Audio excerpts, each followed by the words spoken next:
ድሮን ታጥቀናል አብይ አያሸንፈንም ሲል ህወሓት ዛተ። በመቀሌ ዝግ ወታደራዊና ፖለቲካዊ ስብሰባዎች እየተደረጉ እንደሚገኝ ታውቋል።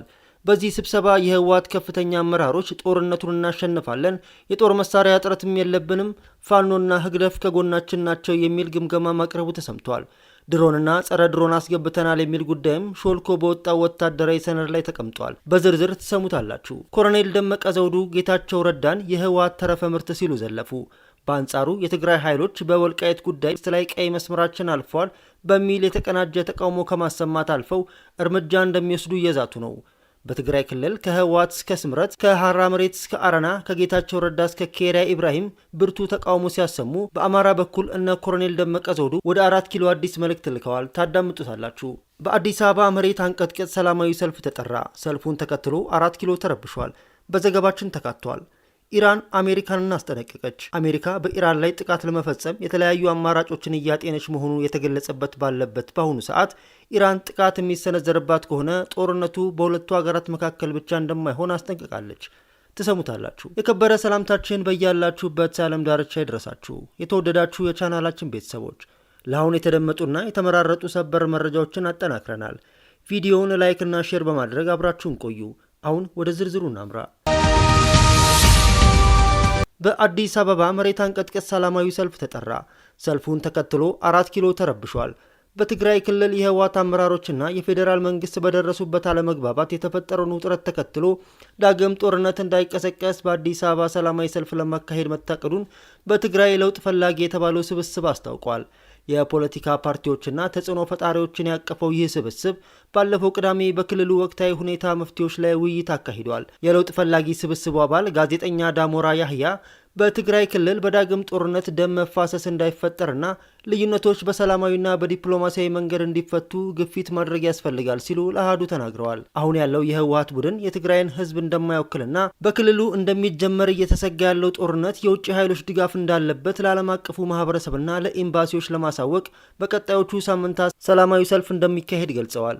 የባይቶና አባይ ትግራይ ፓርቲ አባል ዶክተር ጸጋዛብ ካሱ በበኩላቸው የክልሉ ነዋሪዎችና ወጣቱ ጦርነት እንደማይፈልግ ተናግረዋል።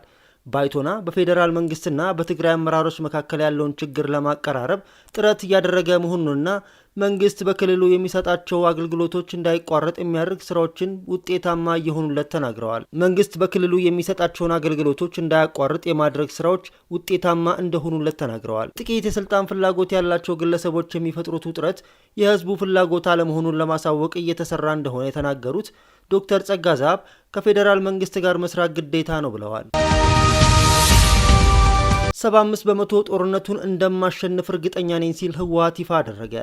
በመቀሌ ዝግ ወታደራዊና ፖለቲካዊ ስብሰባዎች እየተደረጉ እንደሚገኝ ታውቋል። በዚህ ስብሰባ የህወሓት ከፍተኛ አመራሮች ጦርነቱን እናሸንፋለን፣ የጦር መሳሪያ እጥረት የለብንም፣ ፋኖና ህግደፍ ከጎናችን ናቸው የሚል ግምገማ ማቅረቡ ተሰምቷል። ድሮንና ጸረ ድሮን አስገብተናል የሚል ጉዳይም ሾልኮ በወጣው ወታደራዊ ሰነድ ላይ ተቀምጧል። ባለፉት ቀናት በመላ ትግራይ ከወረዳ እስከ ቀበሌ ሰፋፊ የህዝብ ውይይቶች እየተካሄዱ ናቸው። ቲክቫ ኢትዮጵያ ከታማኝ ምንጮችና ከውይይቱ ተሳታፊዎች መረጃዎችን ማሰባሰቡን ዘግበዋል። በዚህም በስብሰባዎቹ የሚቀርቡት ሰነዶች በህወሓት ጽሕፈት ቤት የተዘጋጁ ሲሆኑ የስብሰባው ተሳታፊዎች የድርጅት አባልና አባል ያልሆኑ ናቸው። አንድ የስብሰባው ተሳታፊ ስለ ስብሰባው ሲናገሩ እኔ በተሳተፍኩበት የንግድ ማህበረሰብ መድረክ ድርጅታዊ ጽሑፍ ከቀረበ በኋላ አባልና አባል ባልሆነ ተሰብሳቢ ለምን በህወሓት የተዘጋጀ ሰነድ ታቀርባላችሁ የሚሉና ሌሎች ጥያቄዎች ቀርበዋል ይላሉ። ለቀረበው ጥያቄና ሌሎች ተዛማጅ ከመድረክ ምላሽ ተሰጥቷል የሚሉት እኚህ ምንጭ አሁን ክልሉ ብሔራዊ ኮሚቴ በሚባል ከወታደራዊ ከህወሓት ከጊዜያዊ አስተዳደርና ከዲፕሎማሲ ልምድ ካላቸው የተውጣጡ አመራሮች በመመራት ላይ እንደሆነ ተገልጿል ብለዋል። ሰነዱ በኮሚቴው የተሰናዳ እንደሆነ የሚያብራራ ምላሽ ስብሰባውን ከሚመሩት ከፍተኛ የህወሓት ካድሬዎች ተሰጥቷል ሲሉም ያክላሉ። ካድሬዎቹ በስብሰባው ላይ ትግራይ እንደባለፈው ከጥቅምት 2013 ከጥቅምት 2015 ዓ.ም የነበረው ጦርነት በከበባ ላይ እንዳልሆነች በስም ያልጠቀሱት የውጭ ሀገራት ድጋፍ እንዳለ ከየትኛው የፋኖ አመራር ክንፍ መሆኑ ግልጽ ባይሆንም ህወሓት ከፋኖ ኃይሎችና ከኤርትራ መንግስት ጋር ስልታዊ ግንኙነት እንዳለው የህወሓት አመራር ከባለፈው ዓመታት የተሻለ የተጠናከረ ከላይ እስከታች ወጥና የተናበበ እንደሆነ ለተሰብሳቢዎቹ በስፋት ተናግረዋል። በተጨማሪም ከሃዲዎች ሲሉ የፈረጇቸው በተለይ እነ ጀነራል ጻድቃን የስምረት ፓርቲ መስራቾች ሴራቸው ከህወሓት መዋቅር ሙሉ በሙሉ መቆረጡ፣ ከሃዲዎች ያሏቸው ከህወሓት መዋቅር መጥረግና ከፋኖና ከሻዕቢያ መንግስት የፈጠሩት ስልታዊ ግንኙነት ባለፉት 2 ዓመታት ከተመዘገቡት ከፍተኛ ድሎች ተጠቃሽ መሆናቸውን፣ የተተኳሽ እጥረት እንደሌለው፣ ይህንና ሌላ ተደምሮ ዳግም ጦርነት ከተጀመረ ህወሓት 75 በመቶ አሸናፊነት ተማምኖ እንደሚዋጋ፣ የውጊያ ዋና ዓላማ በወረራ የተያዙ የትግራይ ግዛቶችን ማስመለስ እንደሆነ መድረኩን የመሩ ካድሬዎች ተናግረዋል። ተሰብሳቢዎቹ በአመዛኙ መልሶ ጦርነት እንዲካሄድ ፍላጎት እንደሌላቸው፣ ነገሮች በፕሪቶሪያ የሰላም ስምምነት እንዲቋጩ ፍላጎታቸውን አንጸባርቀዋል ብለዋል። በተያያዘ አሁንም በባንኮች የተከሰተ የጥሬ ገንዘብ እጥረት ተባብሶ ቀጥሏል።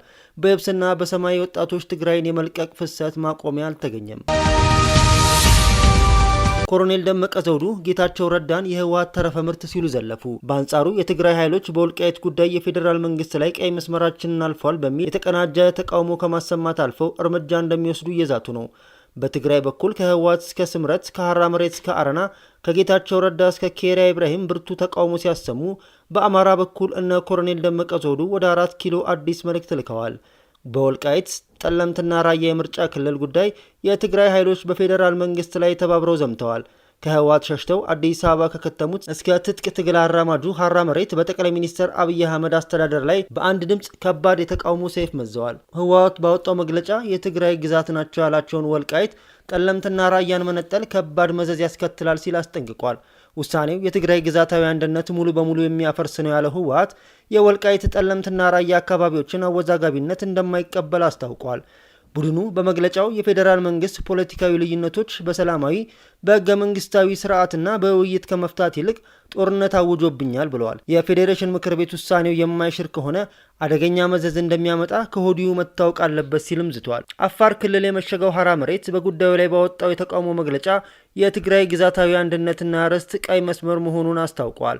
ቡድኑ ህወሓትን ተቃውሞ ጫካ ከገባባቸው ምክንያቶች መካከል የትግራይ ግዛት አንድነትን ማረጋገጥ ወይም እንደ ወልቃይት ያሉ አካባቢዎችን ማስመለስ ነው ብለዋል። በአማራ በኩል ምንም እንኳን ውሳኔው የማንነትና ወሰን ጥያቄው ሙሉ በሙሉ የሚፈታ ባይሆንም ህዝቡ ራስን በራስ የመወከል ምርጫ እድል በጎ እርምጃ ነው ብለዋል። እንደ አብን ያሉ የአማራ ፓርቲዎች ውሳኔውን ደግፈው ባወጡት መግለጫ መንግስት በያዘው መንገድ ገፍቶ የአማራ ክልል ምክር ቤት ውክልና እንዲኖር እንዲያደርግ አሳስበዋል።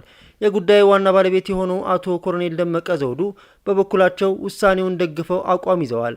የወልቃይት ጠለምትና ራያ የማንነት ወሰን አስመላሽ ኮሚቴዎች በየፊናቸው ባወጡት መግለጫ ውሳኔውን እንደ አንድ በጎ እርምጃ ቢወስዱትም ዋና ጥያቄ አልተመለሰም ብለዋል። እነ ኮሎኔል ደመቀ ዛሬ ረፋር ለፌዴሬሽን ምክር ቤትና ምርጫ ቦርድ በጻፉት ደብዳቤ እርምጃው ዘላቂ ሰላም እንዲያመጣና የማንነትና ወሰን ጥያቄዎችን በህጋዊና በዲሞክራሲያዊ መንገድ ምላሽ እንዲያገኙ በር ከፋች ነው ብለዋል። ይሁን እንጂ አሁንም ቢሆን የቀረበው ጥያቄ የምርጫ ውክልና ብቻ ስላልሆነ አወዛጋቢ አካባቢዎች ከትግራይ መነጠል ብቻ በቂ አይደለም ብለዋል። ይልቁንም ወደ አማራ ክልል መጠቃለላቸው በይፋ በማረጋገጥ የፌዴራል መንግስት ፖለቲካዊ ውሳኔ እንዲሰጥ የአማራ ኃይሎች እየወተወቱ ነው። አሜሪካ በኢራን ላይ ጥቃት ለመፈጸም የተለያዩ አማራጮችን እያጤነች መሆኑን የተገለጸበት ባለበት በአሁኑ ሰዓት ኢራን ጥቃት የሚሰነዘርባት ከሆነ ጦርነቱ በሁለቱ ሀገራት መካከል ብቻ እንደማይሆን አስጠነቀቀች። በኢራንና በአሜሪካ መካከል 3ኛ ዙር ድርድር ሊካሄድ በተቃረበበት ጊዜ አሜሪካ ከውስን የመጀመሪያ ደረጃ የአየር ጥቃት አንስቶ የመንግስት ለውጥ ለማምጣት ለቀናት የሚዘልቅ የአየር ጥቃት ዘመቻ ለመፈጸም እያሰበች መሆኑን ዎል ስትሪት ጆርናል ዘግበዋል። ነገር ግን ኢራን በአሜሪካ ጥቃት የሚፈጸምባት ከሆነ የሚከተለው ውጤት በሁለቱ ሀገራት ላይ ብቻ ተወስኖ የሚቀር እንዳልሆነ አስጠንቅቃለች። የኢራን የውጭ ጉዳይ ሚኒስቴር ቃል አቀባይ ውስን የሚባል ጥቃት እንደሌለና የትኛውም አይነት በኢራን ላይ የሚፈጸም ጥቃት ከባድ የሆነ አጸፋዊ ምላሽ እንደሚጠብቀው አስጠንቅቀዋል። እየተካሄደ ባለው ድርድር ላይ ኢራን ከአሜሪካ የሚቀርቡላት ቅድመ ሁኔታዎች እንድትቀበል ለማስገደድ ፕሬዚዳንት ዶናልድ ትራምፕ ውስን ጥቃት ለመፈጸም እያሰቡ መሆናቸው ተዘግቦ ነበር። አሜሪካ የትኛውም አይነት ወታደራዊ እርምጃ በኢራን ላይ ብትወስድ አደጋዎች እንዳሉ የአሜሪካ ባለስልጣናት መናገራቸውን ዎል ስትሪት ጆርናል ዘግበዋል። ሁሉም አማራጮች አደጋ አላቸው። በተለይ ደግሞ የተራዘመ ጥቃት በአሜሪካ ሰራዊትና በጦር መሳሪያ ላይ ከፍተኛ ዋጋን ከማስከተሉ በተጨማሪ ኢራን አጸፋ የምትመልስ ከሆነ በቀጠናው ያሉ የአሜሪካ አጋሮችን ለመከላከል አስቸጋሪ ሁኔታ ይፈጥራል ሲሉ ባለስልጣኑ ስጋታቸውን ገልጸዋል። ይህ ስጋትም በከፍተኛ የአሜሪካ ወታደራዊና የደህንነት ባለስልጣናት ስብሰባዎች ላይ ተነስቶ መነጋገሪያ መሆኑ ተገልጿል። አሜሪካ ጥቃት ትፈጽማለች የሚለው ዛቻ ተከትሎ ኢራን ጥቃት የሚሰነዘርባት ከሆነ በአካባቢው የሚገኙ የአሜሪካ የጦር መርከቦች፣ የጦር ሰፈሮችና አጋሮች ላይ ከባድ የአጸፋ ጥቃት እንደምትፈጽም በተደጋጋሚ ያሳውቃለች። ኢራን የአጸፋ እርምጃ ዋነኛ ኢላማ የምትሆነው እስራኤል በበኩሏ ኢራን በእስራኤል ላይ የበቀል ጥቃት ከፈጸመች በእስላማዊ ሪፐብሊኩ ታሪክ ውስጥ ከባዱ ስህተት ይሆናል ስትል አስጠንቅቃለች። አሜሪካ ባለፉት ሳምንታት ግዙፍ አውሮፕላን ጫኝና ሌሎች የጦር መርከቦቿን እንዲሁም የጦር አውሮፕላኖቿን ወደ መካከለኛው ምስራቅ ለማሰማራት በኢራን ላይ ጥቃት ለመሰንዘር እየተዘጋጀች ትገኛለች። ዘገባዎች እንዳመለከቱት በአውሮፓውያኑ 2003 አሜሪካ በኢራቅ ላይ ካካሄደችው ወረራ ወዲህ ከፍተኛውን ወታደራዊ አቅሟን በአሁኑ ጊዜ በመካከለኛው ምስራቅ አሰማርታለች።